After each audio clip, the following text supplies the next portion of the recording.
A while back, I went to Alex Hormozi's 2-day live event, and he actually sat down with a wholesaler that was doing $450,000 a month in gross revenue every single month. And his biggest constraint was every time he scaled up his business, he would plateau and come crashing down.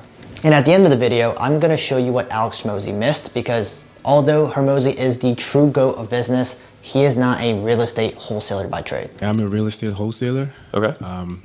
We're currently averaging about $450,000 a month in revenue. I would like to be at $1 million. That's your spread? That's what you're making, or that's like house volume? That's gross. Okay. So what's your spread on that? What's your take home on that? So we're at 40%.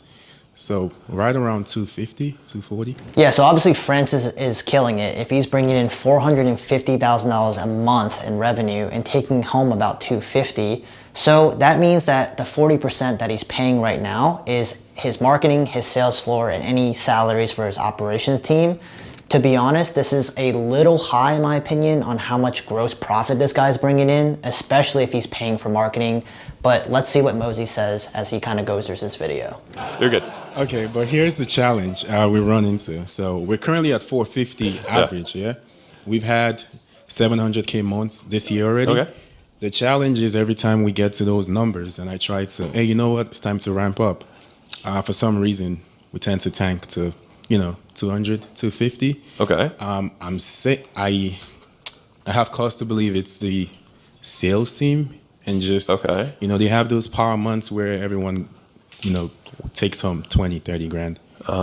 Okay, so this guy, he is hitting really high months, right? So on average, he makes about 450, but he has some months where he's hitting $700,000 in revenue, and there's inconsistency in the amount of closing.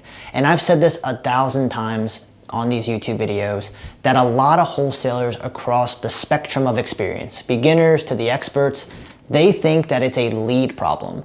They think that they need more qualified leads, they need to spend more money on marketing, but really it's the sales process that they don't have, and then the type of offer that they have on the back end when they do actually pitch. What Alex Hormozi covers in the next part of the video explains what most wholesalers have issues with. You have an ops issue, which is sales ops.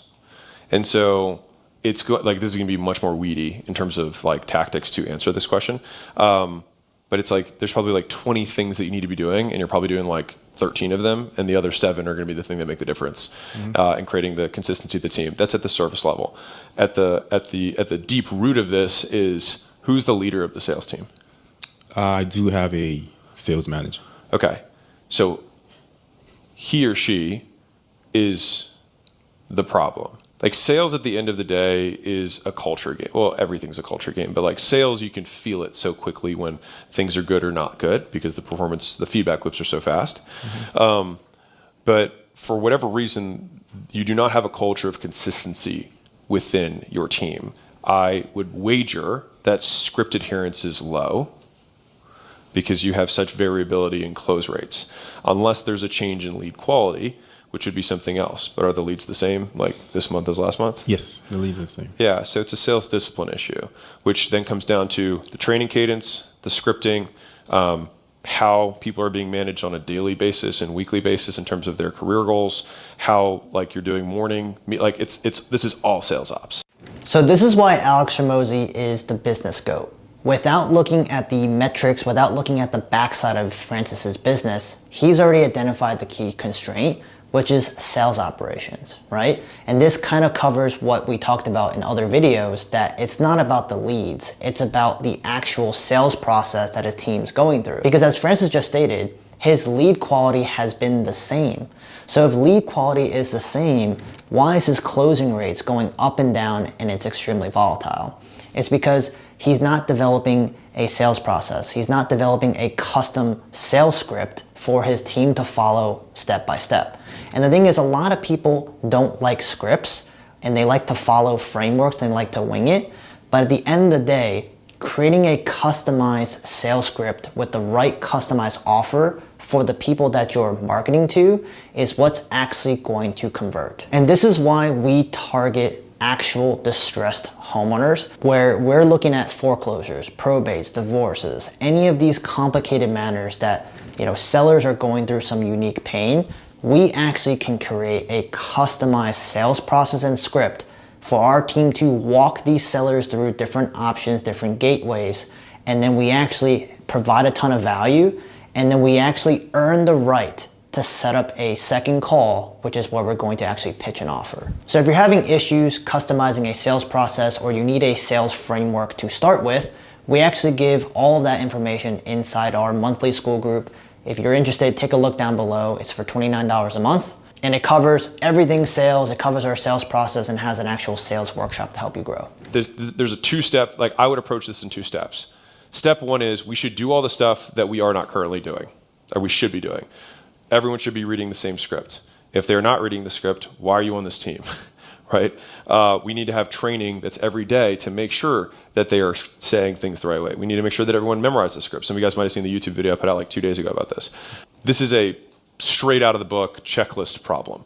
Like, we have to do all of these things. If we do this entire checklist, we will get this outcome. If we can't do this checklist, the leader is the problem because they don't know how to reinforce culture, which then means that they're not able to get the right people on and the wrong people out, which sometimes means we might have to fire half the team to get the right people in so that we can build the culture we need to get to where we want to go.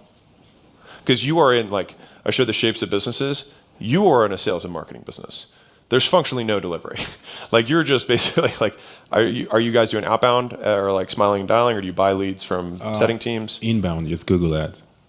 Google Ads? Yeah. Okay, so you have inbound leads that are coming in and then you close. Like, that's the business. Yeah. Like, you buy media, you sell shit. And so, like, this has to be a core, like, you have to be world-class at this if you want to be world-class at wholesale. Yep, so hit it right in the head. So I kind of assumed that he was running Google Ads or some sort of inbound marketing to acquire his leads. And this is where Alex kind of gets it wrong in the wholesaling real estate space. Guys can crush doing inbound marketing, but what we preach is using low-cost marketing tactics, cold calling, smiling, dialing is what Mosey says, texting, cold email to get them onto the phone.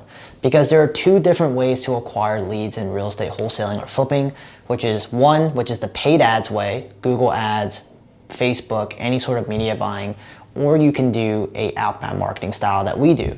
And the thing is, if you have a consistent sales process, no matter what type of marketing channel you use, you're going to be successful. The problem with most wholesalers, like Francis, for instance, he's spending so much money, and if his system isn't dialed in, his business can go out of business in 2-3 months, just like that, if he's not closing deals. Now, the thing with optimized low-cost marketing, like texting, cold calling, and email, it is actually gives you so much more runway in case you have a mistake, in case you have to fire your whole sales team, like Francis probably has to do, right? It gives you more leverage, more time to actually get your systems right to be able to generate the revenue that you're looking for. In the event that I have to, let go of half the team because they're just not good enough, Yeah. where do you suggest I look for? It's not about where, it's about how.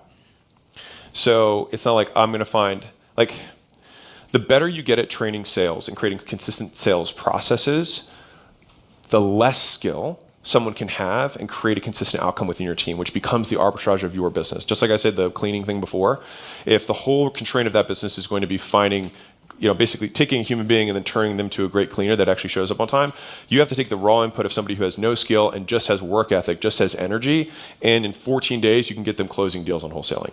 Guys, I cannot stress how important this is in what he's saying, because we've been talking about this a lot in our program where we actually help you guys hire your own sales floor, how to train them, how to run your meetings, because most people are hiring other real estate investors or beginners to join their team on a commission basis instead of paying a salary and going through a training. If you think about it, guys, any guy or girl who's worked at a W-2, most W-2s have a onboarding process, right? Where you come in, they welcome you, they walk you around the building, show you the different systems, who to talk to, and actually teach you the game of the business.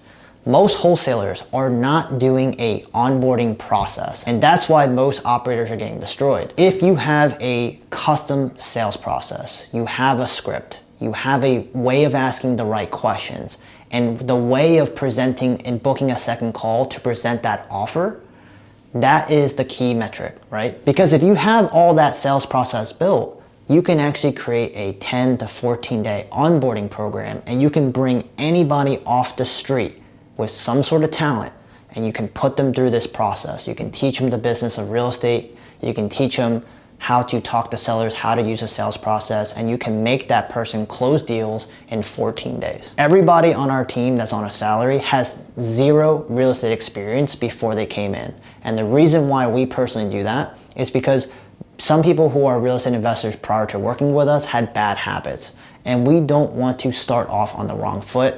We want to train someone that's off the street, has never done a real estate transaction before, and teach them how we honestly do business. Now, if you're a wholesaler doing deals every single month, but you're having issues scaling your business because you're having issues developing your own custom sales process or training your own sales reps, we do have a program to help guys like you scale your business. Hit the link down below to apply, and we'll see you guys in there.